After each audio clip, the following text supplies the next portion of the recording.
Skip, was it a situation of you giving exposure to all the players, or were you surprised by Oman's spirited show? What do you see?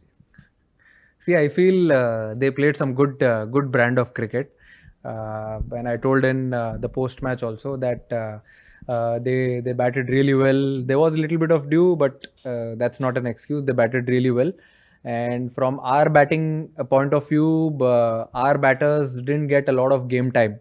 Uh, Starting from Sanju, Hardik, a lot of them, Aksar, even Dubey. Tilak also against Pakistan didn't get a lot of time to bat, and Arshdeep and Harshit, as you may know, that he's someone who can bat. So we wanted to see how he can bat in the last 3-4 overs. And when 1 or 2 overs were left, Arshdeep said that he wanted to go into bat. I said no problem, you can definitely go in. It's completely fine. But I bat or I don't bat, winning the game is more important. That's fine. Surya, hi.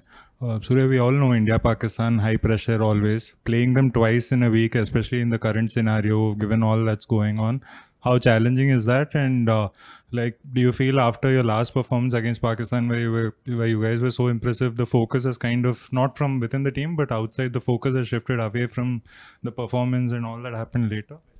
I feel our preparations have been really good leading into the tournament, and we had 3 good games also.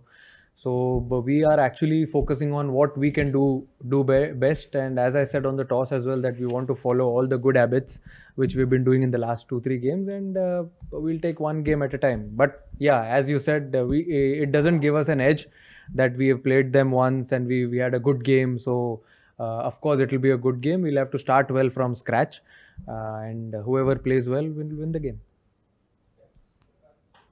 Surya, the first match against Pakistan, India were very dominant, and whatever happened, not talking about that, but whenever people say that, even you have an exercise that you want to shut out the outside noise, but is it always possible? And if it's possible, what's the process of doing that, shutting the outside noise when there's so much going on? So what do you do? Close your room, switch off your phone, and sleep. I think that's the best. See, it's easy to say, but sometimes it is difficult because you meet a lot of friends, you go out for dinner, and you have a lot of players also around who like to see all these things. So it's very difficult, but then it's on you. What you want to listen to, what you want to have in your mind, and go on and have a practice session or go on and have a game. But I have been very clear with all the boys. I think it's very important if you want to do well this tournament and going forward. We will have to shut a lot of noise from outside and take what is good for you. I'm not saying shut the noise completely, but take what is good for you. I mean, someone can give you a good advice as well, which can help you in the game, which can help you on the ground. So I think that is very important for me. And rest, I feel everyone is good in good space. Captain, हमेशा India Pakistan match से पहले buildup में बात आ जाती है कि अलग game है, डिफरेंट गेम है. क्या अभी तो टाइम ही नहीं है बिल्डअप का? हाँ, 24 घंटे के बाद मैच है. फिर भी लोग बात करते हैं, स्पेशली जो चल रहा है बैकग्राउंड में, लोग बात करते हैं डिफरेंट गेम है. क्या क्रिकेटिंग पर्सपेक्टिव से इंडिया पाकिस्तान राइवलरी क्या सेम लेवल की इंटेंसिटी है या सेम लेवल की क्वालिटी है दोनों टीम्स के बीच में? इसको आप कैसे देखते हो? और as a captain of the team, क्या आपको लगता है कि पाकिस्तान को हराने में अभी भी वही अलग मज़ा आता है जैसे पहले आता था 2003-2000 उस टाइम की बात अगर मैं करूँ तो? अभी देखो, उस टाइम तो पता नहीं, मैं कभी खेला नहीं तो मैं तो मैं बता नहीं सकता. बट राइवलरी की बात करें तो पता नहीं आप लोग क्या राइवलरी की बात कर रहे हो. मुझे तो बस ग्राउंड पे जाने के बाद ऐसे ही लगता है कि स्टेडियम भरा होता है, और जब स्टेडियम भरा होता है तो मैं अपने टीम को और सबको ये बोलता हूँ कि चलो भाई लोग, एंटरटेनमेंट का टाइम आ गया. इतने लोग आए हैं मैच देखने के लिए, तो आपको एंटरटेन करना पड़ेगा सबको. Let's play some good brand of cricket. And और तो मेरे हिसाब से हम लोग इतना ज़्यादा कुछ सोचते नहीं है. 3 गेम खेला है हमने अभी, तीनों गेम जीतने में उतना ही मज़ा आया जितना गेम इसके पहले वाला गेम जीतने में मज़ा आया था. तो I feel every game is a new challenge.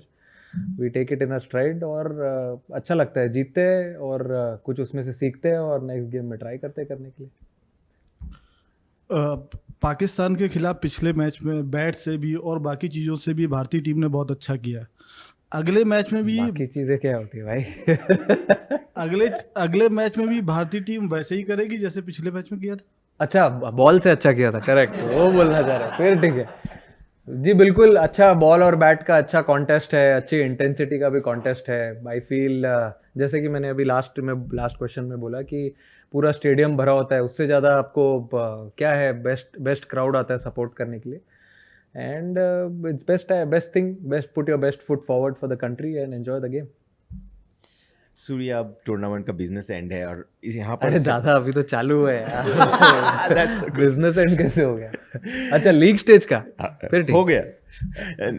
अभी हम देख रहे हैं कि सेकंड हाफ में जो भी टीम चेज कर रही है थोड़ा सा मदद मिल रहा है। हालांकि जब हम यहाँ पर लास्ट टाइम 2022 में या 2021 में खेले थे तब टॉस बहुत बड़ा फैक्टर होता था। इस टूर्नामेंट पे अभी तक उतना बड़ा फैक्टर नहीं रहा है, लेकिन अभी आपको लग रहा है कि गोइंग फॉरवर्ड थोड़ा सा टॉस फैक्टर होगा क्योंकि चेजिंग टीम को थोड़ा सा मदद मिल रहा है because of the conditions.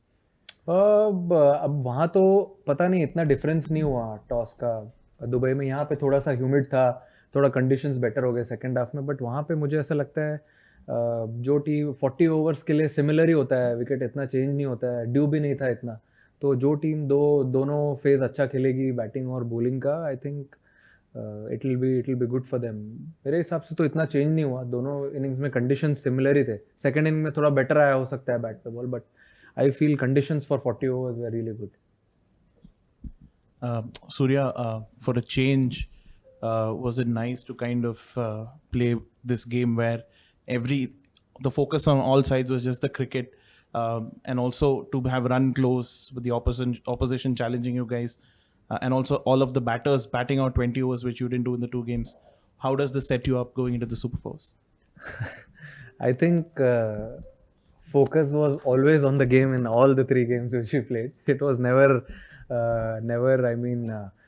changed from that. And I feel I think everyone has got enough time in the middle with the ball, with the bat, going into Super Fours. And I'm sure two other teams who are also coming from other group will also be pumped up, and we are also excited to play them. Skipper इसके बाद जो है लगातार मुकाबले खेलने alternate days पर एक ही match के बीच में जो है वो 2 दिन का गैप है। इतने ह्यूमिड कंडीशंस, इतनी गर्मी, प्रैक्टिस सेशंस में भी देखा काफ़ी दिक्कत हो रही है। किस तरीके से आप लोग खुद को तैयार कर रहे हैं इन कंडीशंस के लिए, और जब इतने क्विक सक्सेशंस में गेम्स हैं क्या फ़र्क पड़ेगा? आई थिंक प्रैक्टिस सेशन ही वो जगह है मेरे हिसाब से जहाँ पे आप ट्राई करते हो रेडी होने के लिए गेम के लिए। जो गेम इंटेंसिटी तो आप मैच नहीं कर सकते हो प्रैक्टिस में, बट एटलीस्ट क्लोज जा सकते हो। जो आपके रनिंग है, फील्डिंग सेशंस है, जो बैटिंग सेशंस है, वो सब आप वहाँ पर करके। हाइड्रेशन आई थिंक एक मेन चीज़ है जो मेरे हिसाब से जो स्पोर्ट्स साइंस टीम है हमारी वो अच्छे से ध्यान दे रही है। रिकवरी बहुत इंपॉर्टेंट है।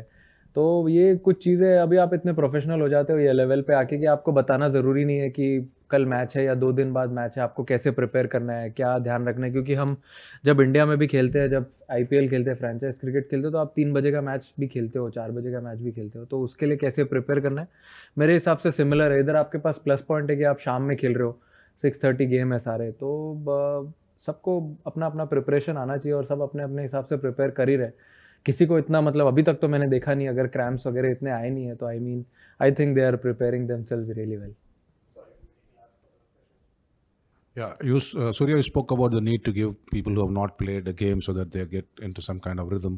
There are some bowlers who like to keep bowling so that they continue to stay in rhythm. So how do you balance that, the fact that maybe somebody like Varun wants to bowl because that's what he feels is most comfortable for him? He did bowl a lot in the nets yesterday.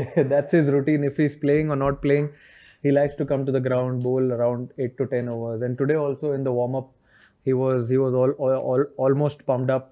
It felt like he's playing the game. I had to tell him that, Macha, you're taking rest today. But his preparations are spot on. Irrespective he's playing or not playing, I think that's one thing which is different from everyone is his preparation. So I feel he's always ready to play the game.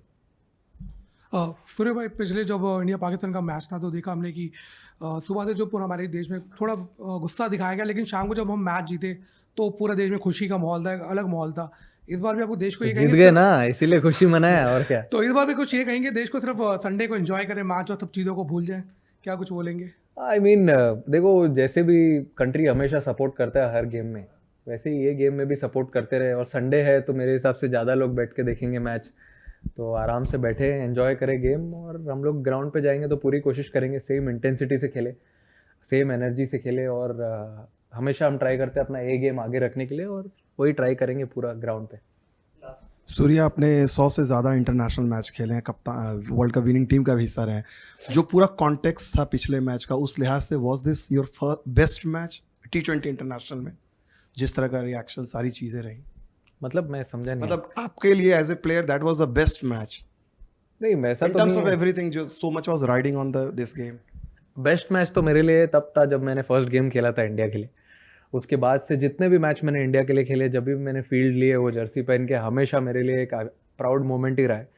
और even मैं हर game, जो भी game India की Jersey पहन के step करता हूँ ground पे, I am always excited, I am always proud to be part of this wonderful campaign. और आप आगे भी जब भी अपॉर्चुनिटी मिलती रहेगी, I will always be proud. अगर आपने देखा होगा तो मैं नेशनल एंथम में हमेशा आँख बंद करके रखता हूँ, तो मैं वही सोचते रहता हूँ, याद करते रहता हूँ, और भगवान को थैंक यू बोलते रहता हूँ कि ये अपॉर्चुनिटी देते रहे मुझे खेलने का जब तक मैं खेल सकता हूँ, and I am very happy for that. Thank you so much, Surya. Pleasure. Have a good night.